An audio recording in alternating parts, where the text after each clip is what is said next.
Good morning, everybody. Thank you, Jack. Thank you.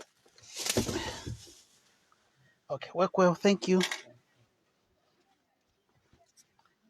All right. Good morning, everybody, and welcome to our session for today. My name is Mobita Nawa, and I want to talk to you today about something we are going through as a nation, as a people, as a country, and perhaps as a society. I've got with me here a tray of eggs, and I'm going to use this tray to illustrate what we are going through today. And to start our session for today, and I ask you to open your mind and perhaps to try as much as possible to be objective and to be non-biased and to just hear out perhaps a different perspective to what might be a common conception or even misconception.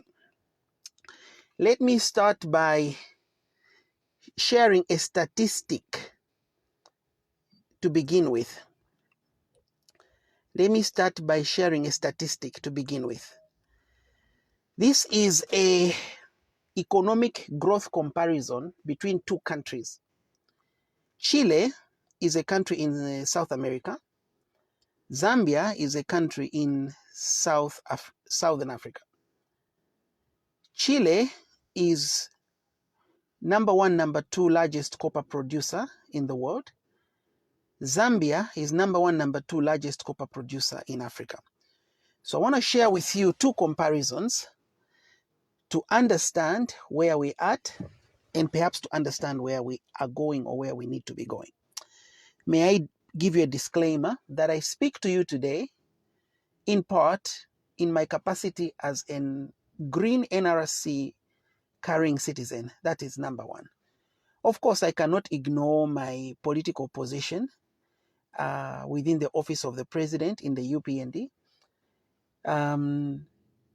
But I speak to you conscientiously and fundamentally from the precept and precinct of my nationality and my citizenship. The arguments that I'm going to provide you today, this morning, are therefore based on the four colors of our flag. The black, the symbolic nature of my skin. The red, the blood that was shed when the freedom fighters rescued this nation from the jaws of colonial masters. The orange, the mineral wealth of our country. And then the green, the agriculture and the vegetation and the climate change that we are facing. So here is a comparison. Zambia sits on 752,000 kilometers squared, 752,614. Chile sits on 755,839. So technically, if Chile was a one-bedroomed house, Zambia is also a one-bedroomed house, but Chile might have a small pantry. But they are both one-bedroom houses. Number two, the population of Zambia in 2016 was 16.4 million. The population of Chile was 17.6 million. Okay.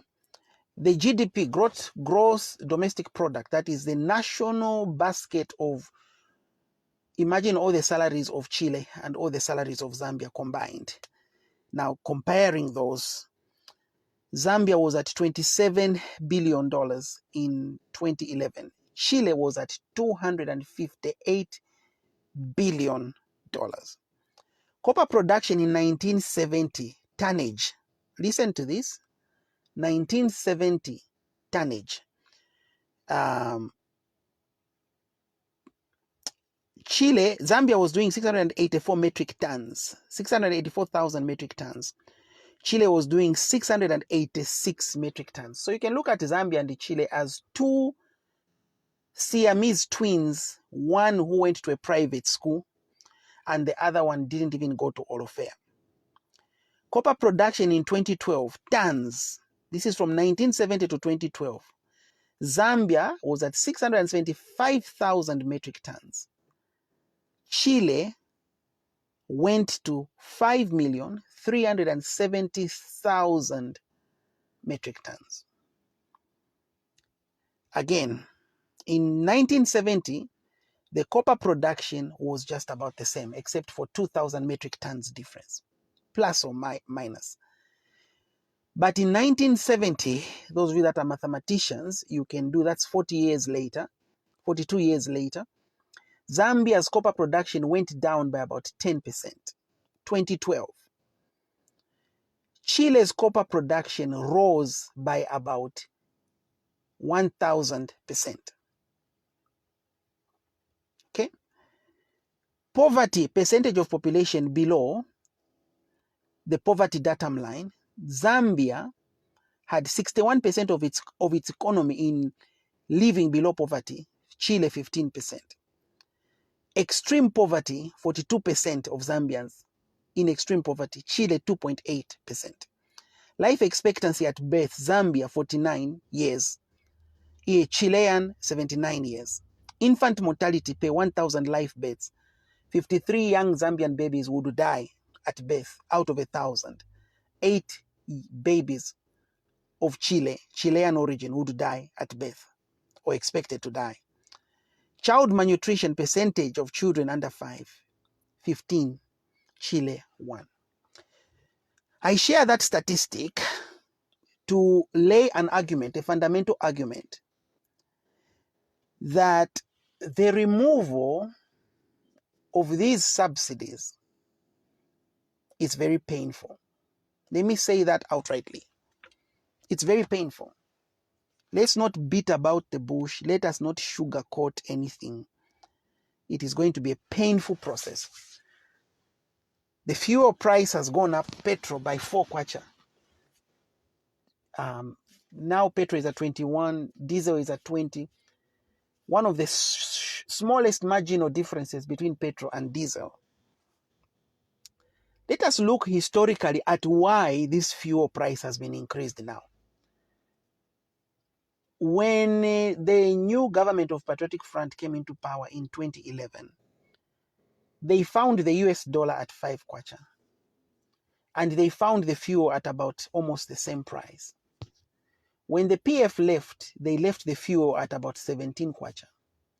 Meaning in a space of 11 years, the Patriotic Front increased fuel to almost 4 times what they found it at.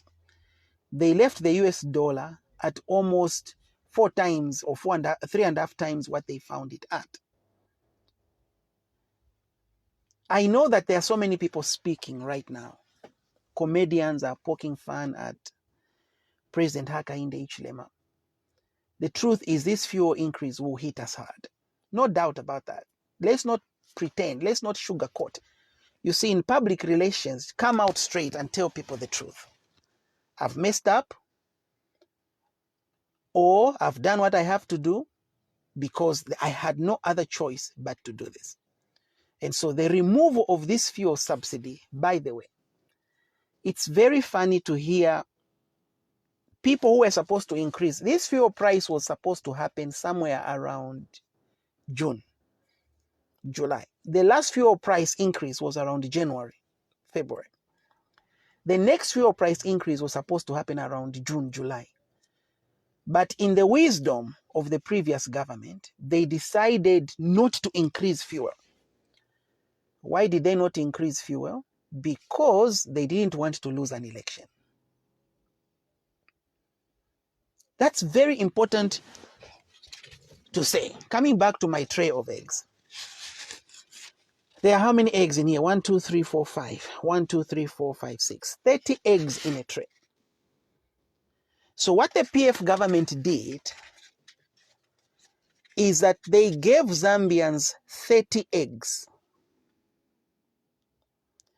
They gave Zambians 30 eggs on a tray. Half of these eggs, 15 of them, 1, 2, 3, 4, 5, 1, 2, 3. 15 of these eggs, the PF did not mention to Zambians that they are not our eggs. Okay?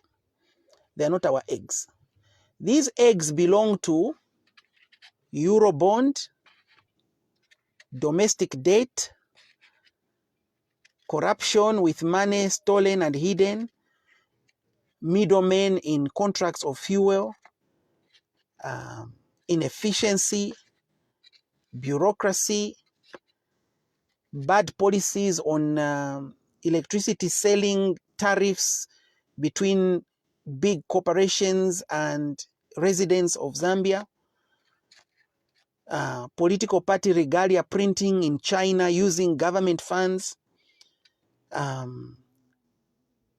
meal allowances of students, retirees camping at Ministry of Justice for 6 months without eating, bad loans and debts for Eurobond, including Zambia Railways loans, bad deals at different ministries, expired drugs, making prisoners to start vote, issuing NRCs to young minors, and so on and so forth. And so the longer the Patriotic Front stayed in government, the fewer eggs belonged to us. So Hakainde Hichilema comes, young, dynamic businessman, entrepreneur, intelligent man, passionate about this country. He comes and says, when we form government, we shall reduce fuel by so and so on. He promises that, genuinely promises that. Almost like a young man planning to marry this woman and says, no, when I marry you, we are buying a plot in New Kasama. I'm moving you from whatever compound you're in. I'm taking you into Mayadi. He promises, genuinely and sincerely promises, based on where he's sitting. He's seeing the eggs of Zambia and he says, this is how I'm going to divide the eggs of Zambia. He comes into power August 12th, thinking he has a full tray of eggs. When Director General Intelligence briefs him, Minister of Finance briefs him, Minister of Energy briefs him, Minister of Environment briefs him, Minister of Higher Education briefs him, Hakainde Hichilema then realizes, oh my word. I thought we had 30 eggs that belonged to Zambia. If you remember, we could not even get the debt amount of Zambia, the right amount of debt that Zambia owed. In 2011, when the Patriotic Front came to power, the debt of Zambia was $2 billion US. Similar to the debt of Zambia when Kaunda left power in 1991, $2 billion. And the debt that the Patriotic Front left Zambia in, the tray of eggs that was supposed to have been 30, Hakainde Hichilema now comes and discovers there is actually no eggs. There are only debts.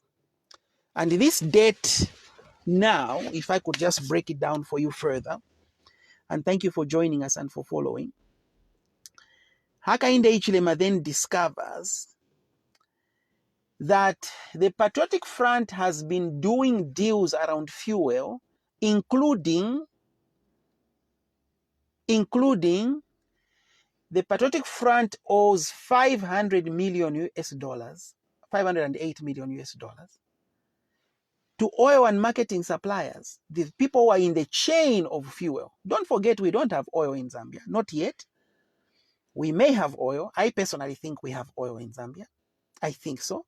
If Angola has oil, we should have oil. It's my thinking. It's my personal view. And you know, with exploration and so on and so forth, we are probably 5-10 years away from that. But I personally think we have oil in Zambia. So at the moment, we don't have oil. So all the companies, the tankers, the pipeliners, the Indenis, the different, all these filling stations, they are involved in the oil transaction. It's a very complicated, sophisticated, intricate group that manages oil. But the PF government owes these people about $500 million. Not only do they owe them $500 million, the previous government accrued $10 billion in debt. So HH thought he had one tray of eggs. He's now discovered that even the 7 eggs that are there, they're not his. The 7 trays are not there. One of the ways government finances itself is through borrowing, treasury bills, and so on and so forth, through borrowing. And that debt alone is 189.7 billion kwacha. Arrears, this is treasury bills that matured, different things that were supposed to be paid to different people.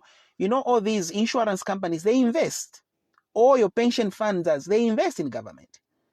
Those arrears are at 46 billion kwacha. 14.2 billion in 2018. We can go on and give you statistics. By the way, one of the problems that the government is facing right now, and this is not a secret, is that the money that Zambia collects from ZRA, from pay as you earn, from domestic taxes, import taxes, all taxes combined, local taxes, is currently not enough to pay salaries for civil servants. And this is before we talk about putting fuel in ambulances, meal allowances, free education. And don't forget, this government has promised free education. All that has to be paid for. So fuel subsidy will affect us. Let me tell you how it will affect me personally and how it is going to affect me personally. Let me tell you right now, so that you know that my analysis is not from a biased point. One of my businesses is a driving school. In 2021, our prices have been the same for the past 4 years, against all odds. We decided to increase prices for 2022, starting December 1st, by about 20% in some cases, and 15 to 16% in the lower cases. The reason we increased prices is at that time the dollar was so high, ordering vehicles was becoming expensive, spare parts were becoming expensive, fuel itself was a big component. At the moment, my expenditure in that particular business is between 60 to 70% is just on fuel. So we increased prices. Yesterday, Energy Regulation Board increases fuel prices. This therefore means the increment that I put on my fuel, on my pricing to clients has now been zeroized by that 10 to 20% increment on fuel prices yesterday. But here is the benefit that will come as a result of this removal of subsidy. This removal of subsidy will reduce the strain on US dollars. So the projected US dollar kwacha exchange rate is likely to go down further from 16.7 currently. Most economics are suggesting in the 14.5% areas. Why?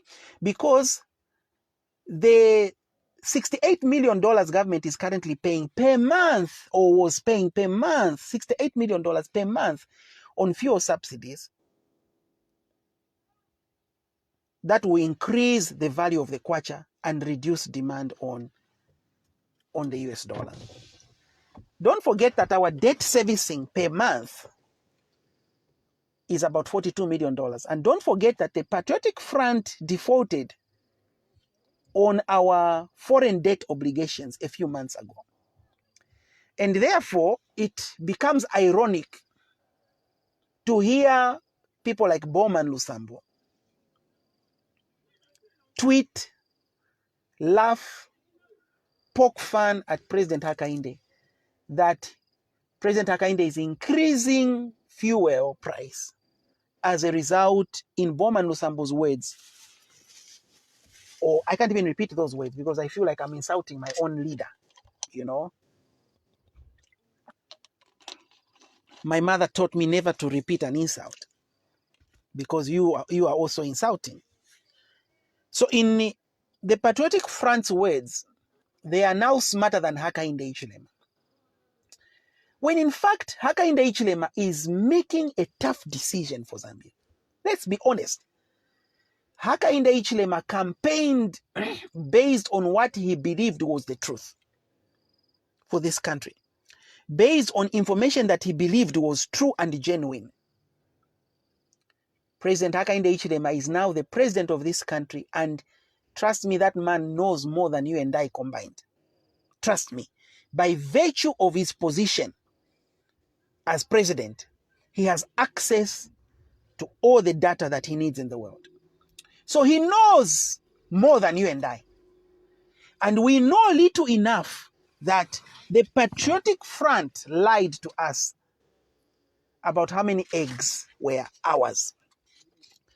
So by removing subsidies, Hakainde Hichilema, Wostumbeko Msokotwani, and all these amazing leaders who are tasked with very tough decisions, they are literally saying, let us not pretend we have 30 eggs. Let us accept that our eggs are 4. You understand? Our eggs are 4. 4 eggs. Let us sell fuel at the right price so that $68 million per month, which was going to fuel subsidies, can go to other things. Let me ask you this question. Would you like your mother to pay rent for you? Would you like your mother to pay rent for you? Every month? Not once, every once. We all want a blessing every now and then. I want somebody to pay for me every now and then. But would you like your mother and father to pay rent for you every month? And if you are a man, would your woman feel good knowing that balakulipirira fye rent iwe? Bakulifera fera rent we na uti wa fera.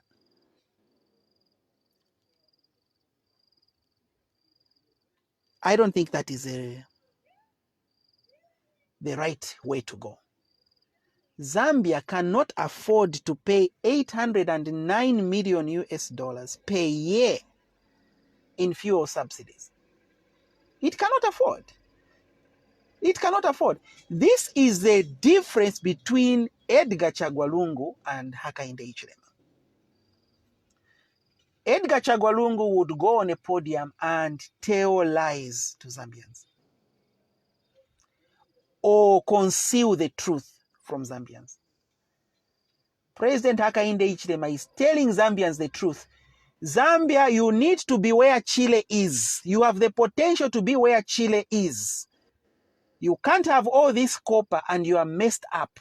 Why is it that after 60 years of independence, nearly, we are still talking about this? Why? Because some leaders failed to make tough decisions. My grandmother is sick right now in Mongu. And a few days ago, my grandmother's toe was amputated. She's 85 years old, poor mom. Having an amputation of a toe at 85 years, your immune system is tired, different reasons. But my grandmother had to lose her toe so that we can save her leg. And by saving her leg, we save her life. This fuel subsidy is not about pretentious leadership. The removal of this fuel subsidy is so that we can pay our civil servants, we can pay our retirees, we can hire the 30,000 teachers, we can do what we need to do. And I'm calling upon all of you Zambians with a conscience, be part of shaping the truth of this nation. Do not let comedians poke fun at what is right. Do not let bankrupt politicians be the ones to speak. Remember, Edmund Burke said, the reason evil wins is that good men do nothing about it. So we should not be quiet and allow misinformation to become information. Each one of us as a citizen of Zambia has a right to defend the truth, to speak justice. So how will my business survive? Just after increasing prices so that we can make a bit of profit, fuel has been increased. Here's how the business will survive. The dollar will come down. We can now order better vehicles, which will be cheaper to maintain. We can now buy spare parts at a lower price because the dollar has come down and stabilized. And because the dollar will come down, you will buy clothes cheaper. Yes, for now, buses will increase bus fares, things will go up a little bit, marginally, by about 10 to 20%. That is a guarantee. But the ripple effect somewhere starting March, going on to November next year, 2022, the boomeranging effect of positive economic micro and macro and balance of payments will be so amazing. Already, the IMF has given Zambia a grant of 500 million. That's a lot already. Okay? Any dollar that comes in this country due to real economic activities, austerity measures across board, due to prudent leadership, is beneficial to everybody. And one of the biggest enemies of Zambia, by the way, is not the cost of fuel, ladies and gentlemen. It's the cost of the dollar. And so if we can manage the dollar and bring it further to around 14.5, 14 and a half, 14.30, if we can bring back the dollar at 14, we are still okay. And we will be okay. Don't forget, the Patriotic Front found the dollar at 5. And they left it at 19. And even that 19, it's not them who brought it to 19. It's because of Hakainde Hichilema's goodwill in the financial markets that dropped the dollar from 23. And when the foreigners and the intelligence communities began to sense that Hakainde was going to win, the confidence in Zambian economy management grew, as it is still growing and will continue to grow. May the good Lord bless us all. May the good Lord remind us that greatness is beyond good and evil. And if my grandmother could lose a toe to save her leg, which will save her life, and we will benefit by having our grandmother around, then Zambians can buckle their belts a little bit. When Bali said, "I'll fix it," he meant it. And if Bali has to cut one of our toes so that we can become athletes, we can go and rise to the levels of Chile and beyond, then that is what leadership is.